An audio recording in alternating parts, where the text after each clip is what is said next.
an article written by Patrick Eaton titled Children and Youth with Disabilities from the National Center for Education Statistics in May 2016 stated that 13% of all students in public schools receive special education services. Special education departments have problems that create difficulties in learning and education for their students, and it's something that we as students should care about because it affects us all, whether directly or indirectly. The main points we want to talk to you about today are the structure of special education programs, the overdiagnosis of children and students, and the lack of accommodations for the students in these programs. All of us have worked individually with students in special education programs, and that's why it's something that's so important for us to talk to you about today. Moving on to the first point, the issues in the structure of special education programs.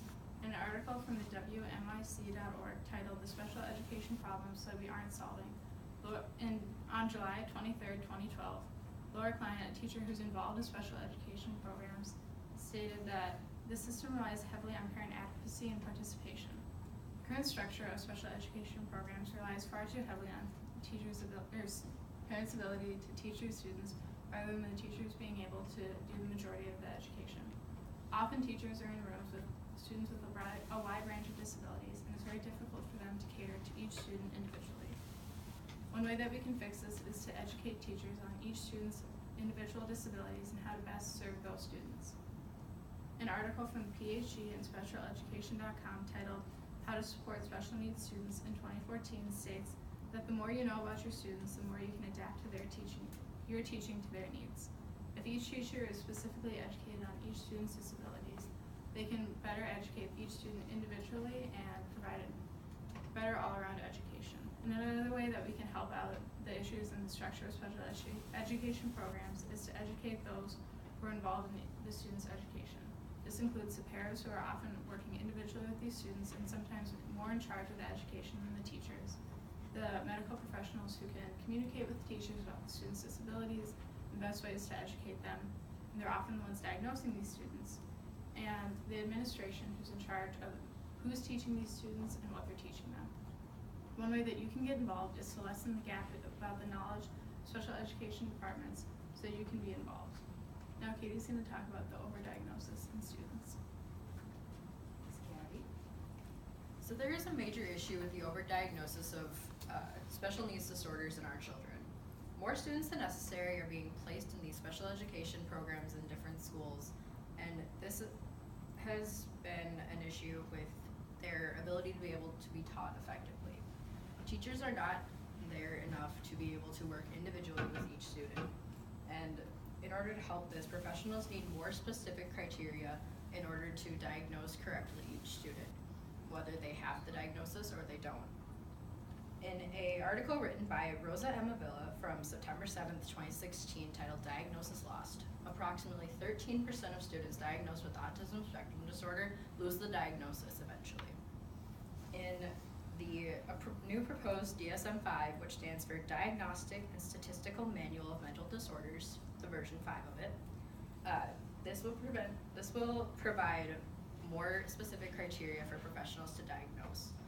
And what we want you to do is spread awareness of this fact, whether it's your family members who maybe have a child who's diagnosed with special education stuff, or whether you have friends who maybe are going through this, but maybe they've been fortunate enough to lose this diagnosis. It's not something that that should hinder them, but should be allow them to live a full life.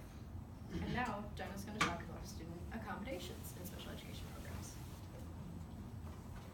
So as far as student accommodations in special education departments go, their students are getting evaluated when they are first diagnosed on an individual basis on their needs, but as far as accommodations in their school departments go, they're not getting the accommodations that they're needing based on their evaluations, like one-on-one teaching time.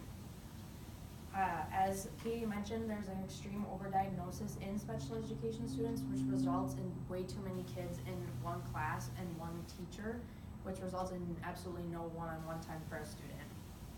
In an article titled Evaluating Children for Disabilities in May 2014 by the Center for Parent Information and Resources, they stated a child's initial evaluation must be full and individual on that child and only that child, which obviously states that each child is evaluated on their own, therefore they need to be taught on their own and be familiar with one teacher who is also familiar with them to be able to be effectively taught.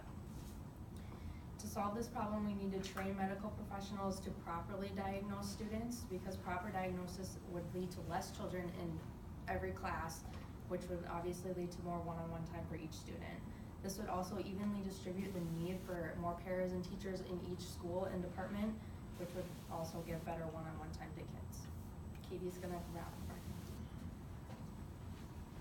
These issues we have talked about with special education need to be attended to. We talked about today the parent involvement issues with special education, the overdiagnosis of our children in special education programs, and how there are too many students in special education programs in schools in order to be taught effectively because of the lack of teachers. Our call to action to you is that we challenge you to volunteer your time and get educated on special education students and types of needs that they do require, so you can help out in any way that you can. You don't need to donate your money if all you need to donate is your time to help these kids.